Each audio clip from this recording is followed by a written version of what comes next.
Welcome to part 2 of the Fanscars. So here we're going to give out our more technical awards. Mm-hmm. These are the awards that are actually featured in the Oscars. Yeah. And our acting awards. And director. Yeah. So everything but Best Picture. We're not doing the shorts.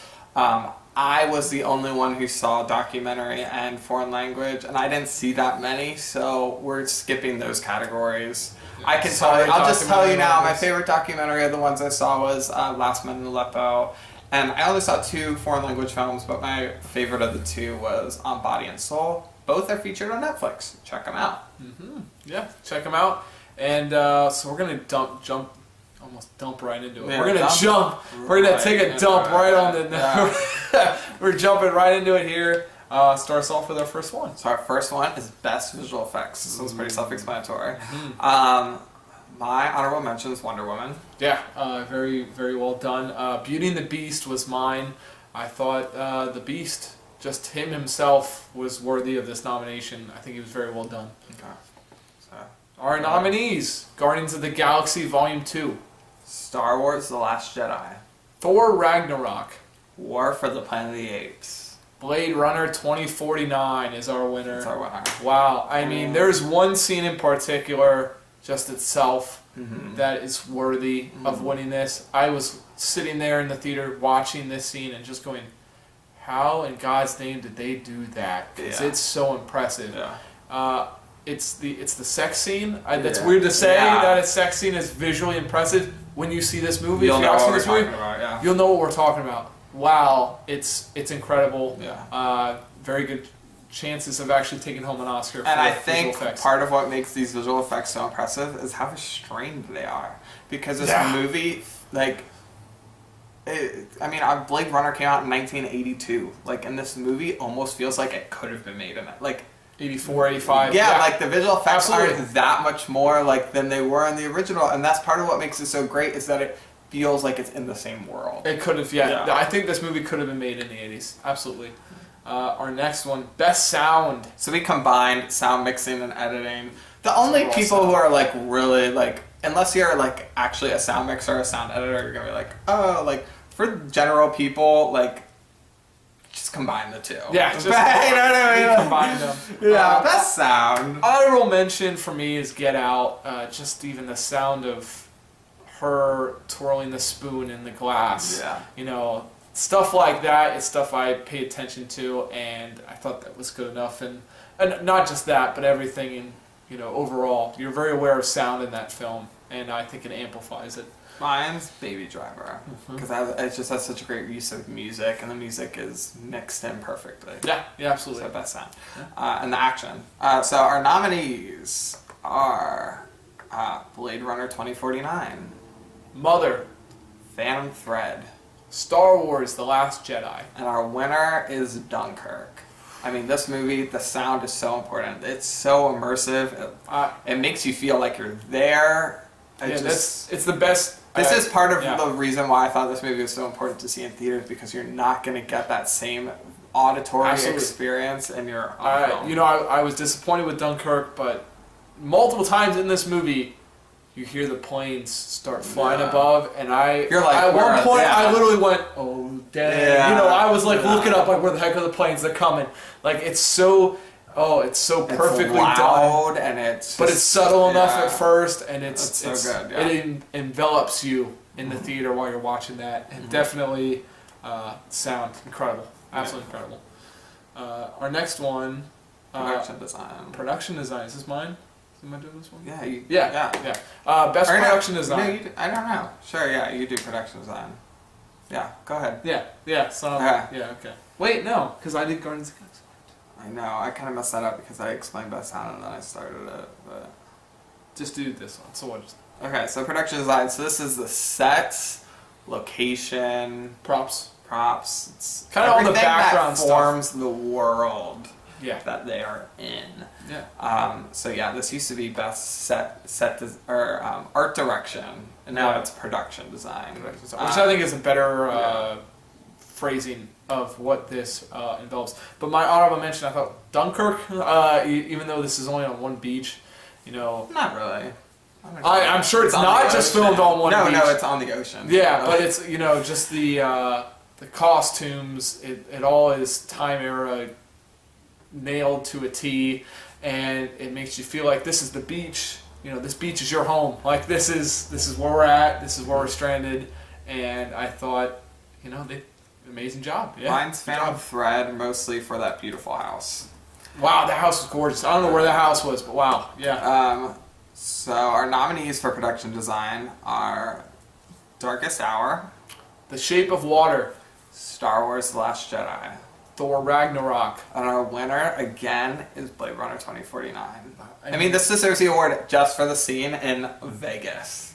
Yeah, wow. Like, they go to Las Vegas, which is like completely in ruins, and oh my gosh, it's amazing. And even like the simplicity of the scene at the farm with it's so it's this movie is so it's beautifully made. especially like if you look in the background, like I watched and of course LA, like it's like the props and stuff, everything in the background, because it's like in the futuristic, but it's also like old timey at the same time. And if you look at the props and stuff in the background, you're like, wow, that's like so crazy. And I watched like a little video about the prop maker, and she went everywhere to try and find stuff for this movie, and it really sets the world, and it's great. Yeah, I mean it's great. Our next category, best original song. These are songs that we thought that were created for the film, and we thought were good songs in general, or just fit the film very well, or were a little both. Honorable mention for me, Evermore and Beauty and the Beast. When I saw that movie, I immediately, as soon as the first note hit, I was like, wow, okay, this isn't in the original Beauty and the Beast, and I thought it was a really good song that the Beast could sing, that he didn't have a song before in the animated film, so I thought that added to it, Mine is Visions of Gideon by Sue John Stevens from Call Me By Your Name. The Mystery of Love is the one that got nominated to the Oscars, but this is the one that I thought was better. It's the one that plays over the end credits. I mean, that scene that plays over the end credits is like the most powerful, poignant final shot I've like ever seen. And this song helped drives that home. This was my number one for original song, but Cody didn't see it, so it kind of became I would apologize for that. That was definitely my big miss of 2017. After we got Movie Pass, Call Me By Your Name, it just never came to the right places at the right times, and it slipped through the cracks. So I'm willing to travel to see movies, and Cody isn't. So don't say that I'm not willing to travel unless I'm driving. Yeah. Maybe. But it's all, when I'm saving money for Movie Pass, for me, it doesn't make as much sense to be driving places. I use it so I can see everything. Yeah. I try my best to see everything. So, our nominees for Best Original Song, go ahead.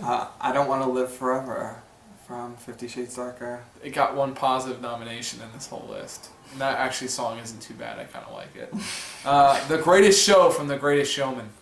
Rewrite the Stars from The Greatest Showman. This Is Me from The Greatest Showman. Our winner is... Not from The Greatest Showman, actually. Believe it or not. Remember Me from Coco. Yeah. As we said earlier, it's during our nomination predictions. The song's just so integrally used throughout the whole film, and it just, you listen to it and it just represents the whole film in itself. The movie in a so song. perfectly. Yeah. And it's brilliant. It's a beautifully written song. Absolutely. Yeah. I think you're up here. So alright, it's Best Original Score. So this is the if you don't know what a score is, it's the background music that plays throughout the movie. All instrumental. Yeah, or electronic. Music. Electronic, just music in the background of the film. But this can really help drive emotions home, and it can really leave a huge impact. Yeah. This year, I talked about this again in our Oscar predictions. I didn't think this was a solid... I love me a good score. I didn't think this year was as solid as past years. I thought our nominees and such were all good. There weren't anyone, like a single one that I was like, wham, wow, that's such a... Like, I could listen to that just whenever. I didn't have any more this year. scores than I am. I love a good... As I said, I love a good score. Yeah. But my honorable mention that didn't make it on our list, Thor Ragnarok. Marvel movies have always great scores, and that one, delivered. Mine is The Shape of Water. I really like this. Very good. one. Yeah, very good score for that. So our nominees are Phantom Thread, Split, 3 Billboards Outside Ebbing, Missouri, Wonder Woman. and the winner is Blade Runner 2049. How this didn't get nominated, Oh my gosh. I don't know, but it's Hans Zimmer. We should have we haven't really been talking about who was involved in these, but so Blade Runner 2049, it was Hans Zimmer and Hans Booby, I love you. I love Hans Zimmer. He's amazing at everything, and I'm not kidding. There were multiple times through Blade Runner 2049 where the score, I literally just closed my eyes and listened to the score, and it's beautiful. Especially if you go on YouTube or Spotify, wherever. Seawall is in my opinion, the best segment of the score. That's the name Benjamin Wallfish. It's the other one.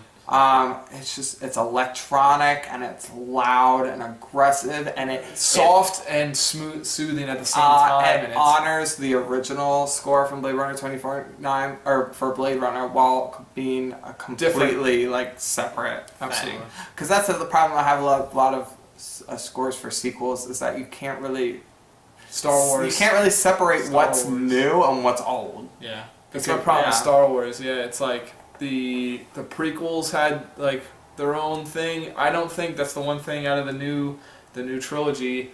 I think the new trilogy hasn't really gotten its own sound yet. But hopefully by episode 9, maybe we'll get something. Blade Runner fresh. 2049 was awesome. Oh yeah, the yeah. score. The score's amazing. Okay. I think you're up on this one. Alright, so Best Makeup and Hairstyling. We only did 3 nominees like the Oscar does for this. My honorable mention was Logan. My honorable mention, Beauty and the Beast. So our nominees actually match the same as the Oscars. Go ahead. Yep. Guardians of the Galaxy Volume 2. Wonder. And our winner. Darkest Hour. If you saw this movie, even if you haven't seen this movie, go on Google, whatever, and look up Gary Oldman in The Darkest Hour. Because if we just showed you a picture of him as Winston Churchill in this movie, he's unrecognizable. You won't recognize him. I saw the picture at first, and I was like, oh, what movie is this from? And they're like, oh no, it's Winston Churchill in Darkest Hour. I'm like, that's not Gary Oldman. It's Gary Oldman. Yeah. The makeup is so brilliant. Yeah. It's incredible. I don't know what else to say about it. He physically is just a completely different person. Yeah, it's incredible, absolutely. Our next category, film editing.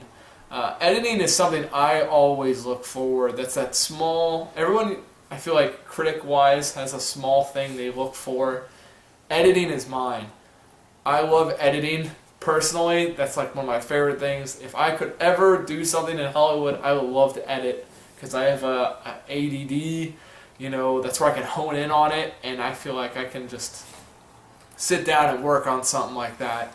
But I love editing. So my honorable mention for editing is Get Out. Mine was Dunkirk. It has 3 separate storylines, and I just thought they were really integrated together really beautifully. And so yeah, that was my honorable mention. Our nominees are Blade Runner 2049, Molly's Game, Mother, 3 Billboards Outside Ebbing, Missouri, and our winner is Baby Driver. It's just edited at such a fast pace. It really keeps the momentum of the movie going. Yeah. And it's kind of edited to the music. I'm sure sitting in front of that computer, just ticking away at listening to the score and just going, working on it. I'm sure they probably listened to that entire soundtrack probably at least 50 times in the editing of this film, because wow, they nailed it right on the head. It's perfectly in sync. Yeah, love it. Yeah. Go ahead. Oh, so next is Best Costume Design. Costume. So my honorable mention was I, Tonya. Wonder Woman. I thought for the Amazonians for this movie, I mean, their costumes are awesome. Yeah. So our nominees are Beauty and the Beast, Blade Runner 2049, Murder on the Orient Express, Star Wars: The Last Jedi. And our winner, Phantom Thread. Oh my I mean, god, the gowns in this movie. Like, there was literally one gown where I literally, like, gasped. I was like, because they're just so pretty. Yeah, for a movie about... And this movie's about fashion. Yeah, like... You would think, like, oh, a movie about fashion, if it doesn't deliver on the fashion, there's a problem. This movie delivers on the fashion. Oh, yeah. It's gorgeous looking. And it's from the 1950s, so this wonderful period detail. Oh, yeah. I mean, you see some of these... I love that time era where you, like, see dresses and stuff, and you're like, wow, you couldn't wear that now, but then... It's just like, it fits, and it's like, it's beautiful in its weird old way, you know. Yes. That's next, cinematography. Cinematography is not very well known, I would say, by some people, exactly what it means, but cinematography is like the way a film looks. It's the lighting. It's the lighting. It's the quality of the picture. Yeah, it's the quality of the picture. It's you can enhance colors. It's a very detailed, long process, and once you kind of know what you're looking for, you can pick up on it a lot easier. But these were the movies that we thought had the best of that. My honorable mention was Detroit. 90% of that movie takes place during nighttime, and I thought its lighting is pretty darn good for sure. Mine was Dunkirk. It's beautiful. Yeah. But our other our official nominees: Darkest Hour, Phantom Thread, The Shape of Water, Star Wars: The Last Jedi. And our winner, maybe you're sensing the pattern, Blade Runner 2049. This movie looks so beautiful. Oh I don't know, man, it's so funny because they did this in the original Blade Runner where there's almost like a smog effect in this, in this world. Yeah. But they use it, but it's still beautiful and you can see everything, but you still feel like you're there and you're surrounded by smoke, and it's just a weird... I don't know how to explain it, but it's... Roger Deakins did this. He's my all-time favorite cinematographer. I mean, he's just every single thing he touches turns to gold. And, this movie, I mean, I cannot...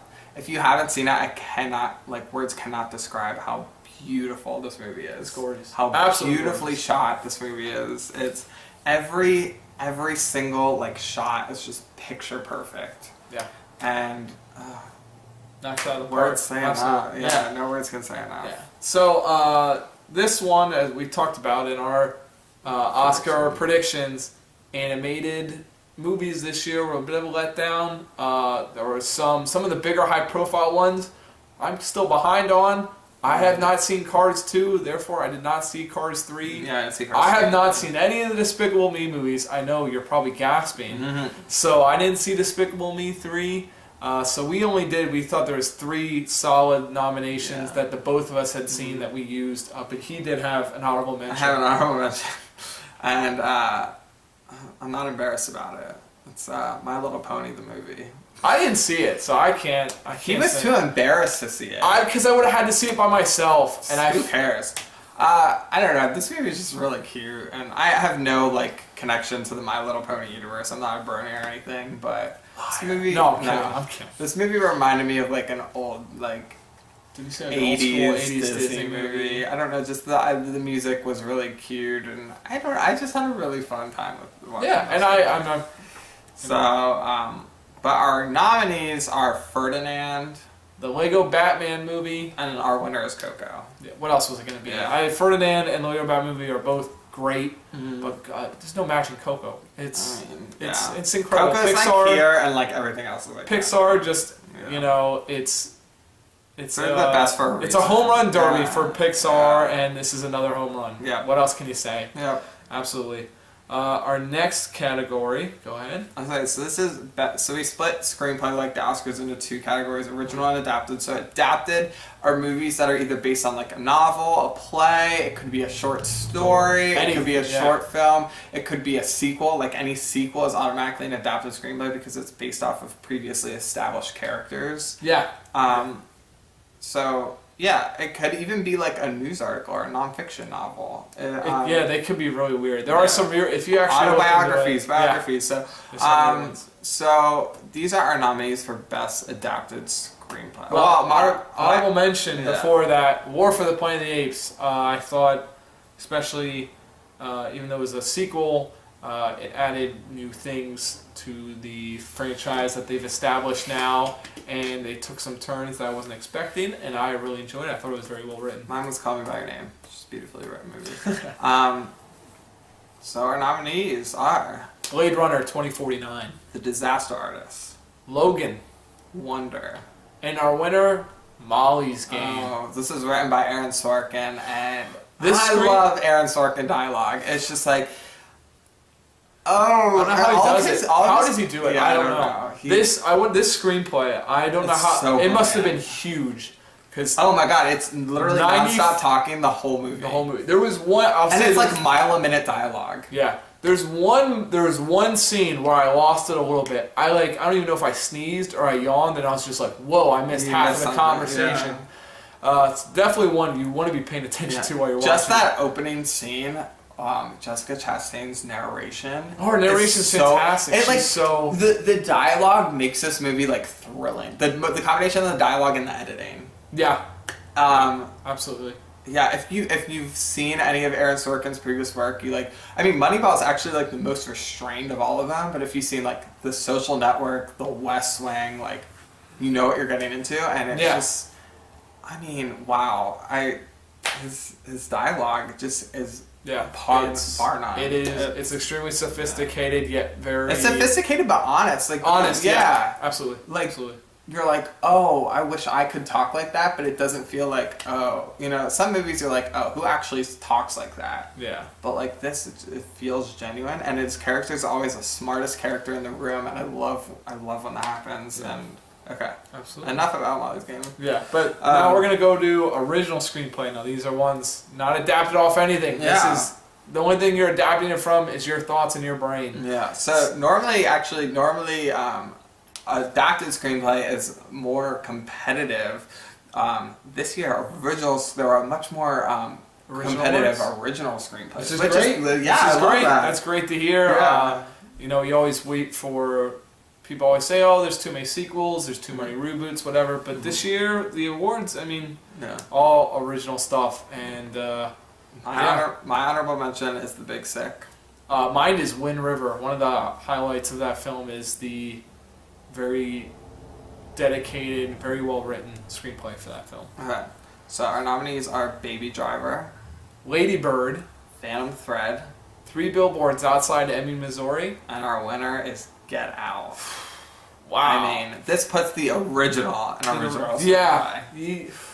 Every once in a while, movies come along where I just say to myself, how in the hell did they come up with that? Do you know what this And this is screenplay? one- Yeah, it's almost like a Charlie Kaufman screenplay. Like think like Eternal Sunshine of the Spotless Mind, like Being John Malkovich That's it, adaptation, yeah, that's where you're actually like, really good.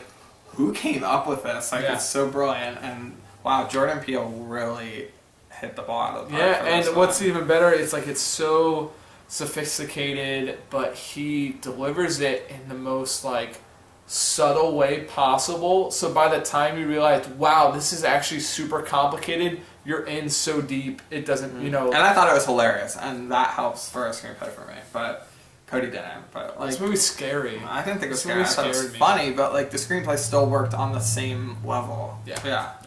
And now we're moving on To acting. acting. Yeah. Ooh, this was a bit difficult for us on some levels, especially since next year is going to be a lot easier because we'll have seen a lot more and have a lot more to go off of.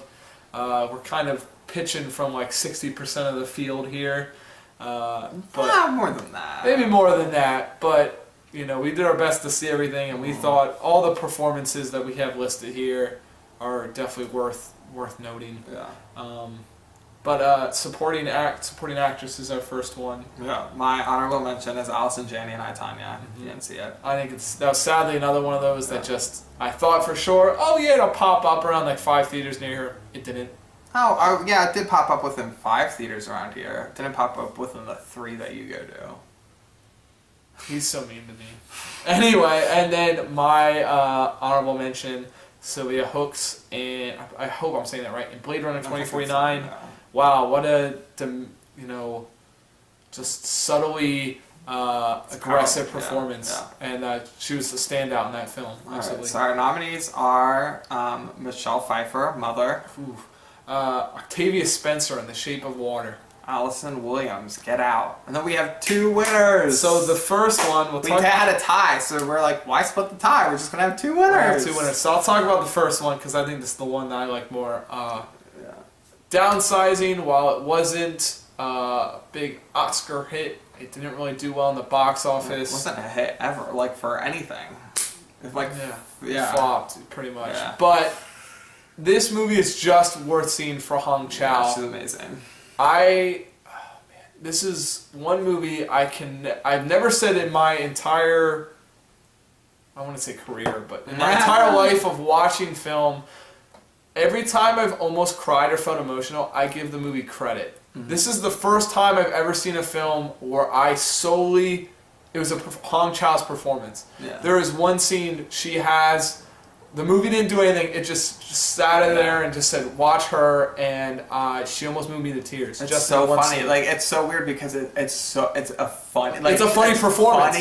Funny. You were, like, laughing while you were, like, almost crying because, like, she just delivers it so perfectly where it's... I mean, this character has a lot of comic relief, and, like, what she's... Like, it's funny, but, like, she brings so much, like... emotional depth to it. Yeah, honesty, and, she brings so much honesty to it that it's very moving. Yeah, very moving, absolutely. And the other one? The other one, which was my favorite, was Laurie Metcalf in Lady Bird. And I think this performance was so difficult because very layered. She is a demanding mother, but she's a loving mother, and she just finds that balance. So captures a perfect so mom perfectly. Right there. Like this is the most. Like, out of all the performances I've seen, I think this year, like, this is the most where I'm like, this is a real person. Yeah. And, she strikes that balance so perfectly. There's a scene, she's so stubborn, and that's kind of why her and Lady Bird, like, there's a scene where the dad, played by Tracy Letts, is like, you guys have both such big personalities, and it's so true, and that's kind of why they butt heads. And her scene towards the end just like completely broke my heart, and I love this performance so much. So then we're gonna swipe over here to Best Supporting Actor. Honorable mention for me. I know we talked about it in digital performance. I gotta bring him up again. Steve Zahn came out of nowhere with this. I didn't even know he was in this until I was watching this, and his character just shows up and almost steals a lot of scenes. He's very it's again something like Hong Chow where it's a funny performance and he does comic relief, but there's an emotional heft to it. And Steve Zahn, man. Mine was Christopher Plummer, All the Money in the World. Another one I missed. What can I possibly say? He's so amazing, and like what he did in like such little time is just completely. Wow. Yeah. Okay.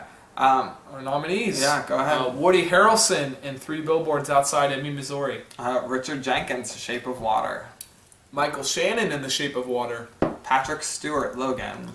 And our winner, Sam Rockwell in 3 Billboards Outside Ebbing, Missouri. Oh my god. Talk about a career-transforming performance. Wow, going into this, I think really the only movie I've really seen him, he's the bad guy in Charlie's Angels.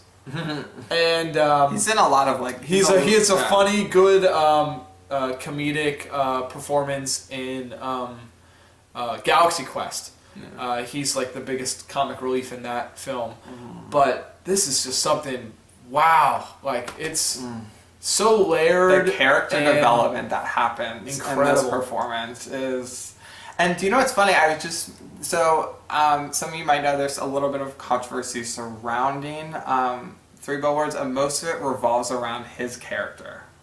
And the way his character is portrayed, I don't believe with it either, but I just read, like, I saw a video and I was like, oh my god, they're so right.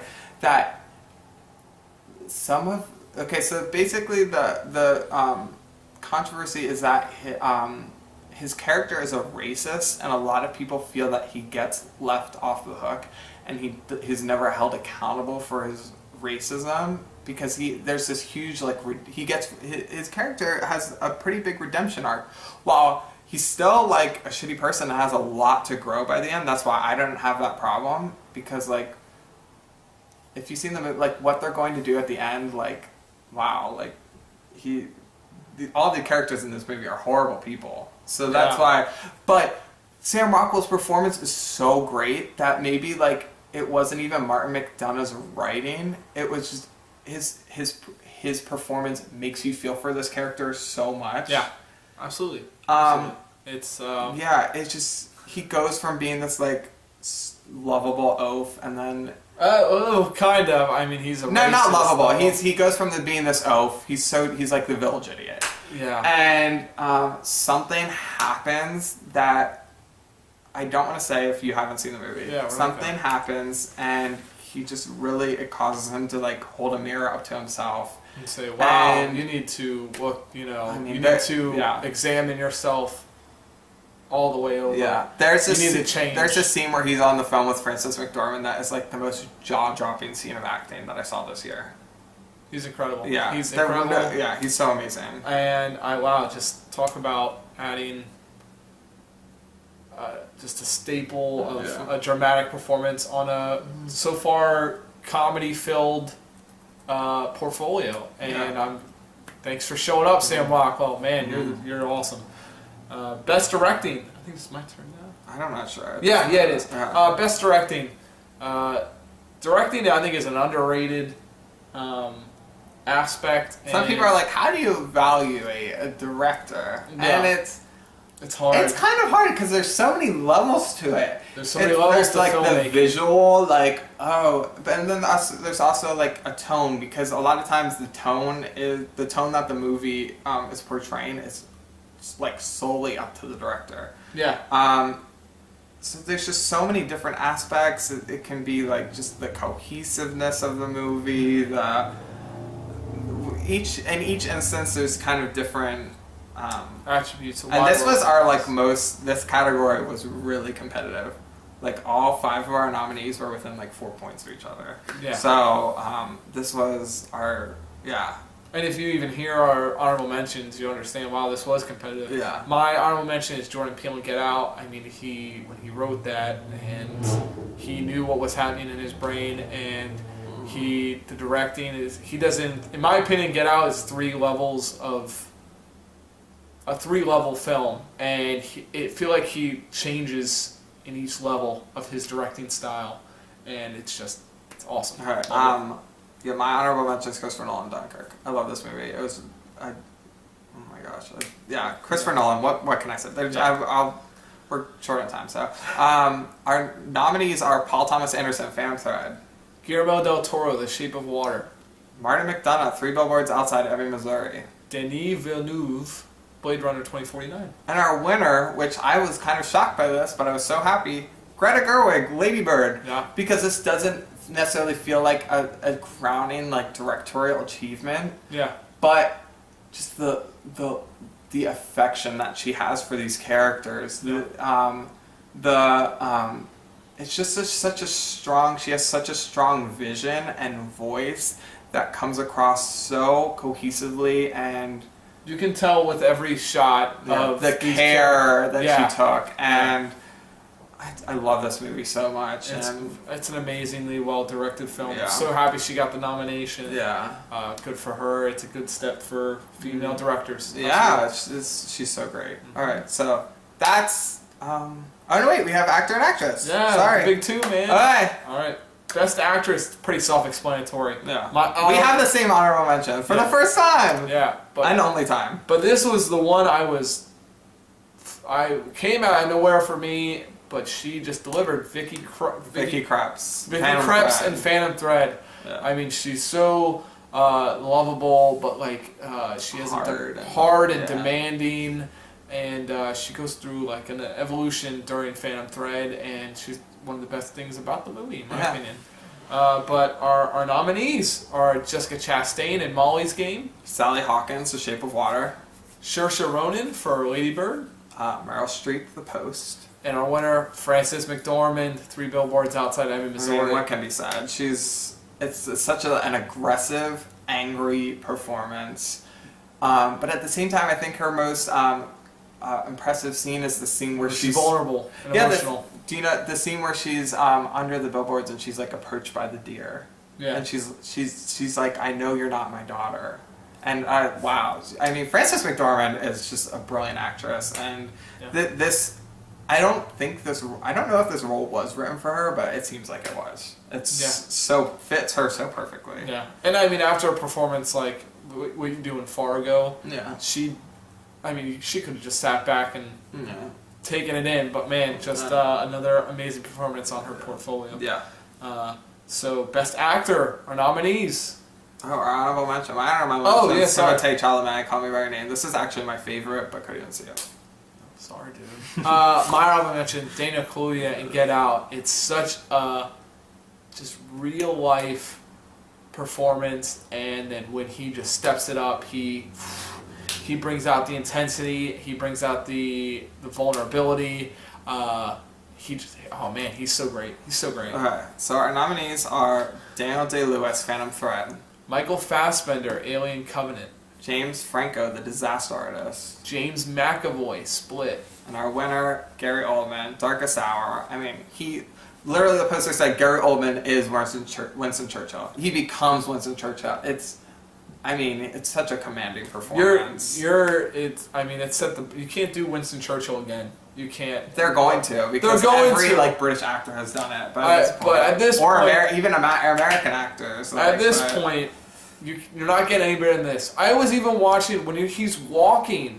He comes up. He has this such unique walk and stature. As like you really think he's walking around as like this big, physically big man, and Gary Oldman is not that big. He's a smaller guy, so he just transforms. The loudest, biggest performance, and which in this case is great. Yeah, and it really works because like in Darkest Hour is so subtle and quiet that it just pops him up. Even the movie's him. It's him. Yeah, it's him. Yeah. There is no movie without Gary Oldman in this. Okay, so that's the end of our second video. Yeah, for our technical awards, we're gonna do a top 10 of the year. Stay tuned for that. Yeah. Otherwise, subscribe, like, comment on the bottom, talk about the Oscars. They're coming up. They're on Sunday, so let's get the conversation rolling. What are your predictions? Otherwise, have a good one, you guys. See ya. Bye. Hope you enjoyed.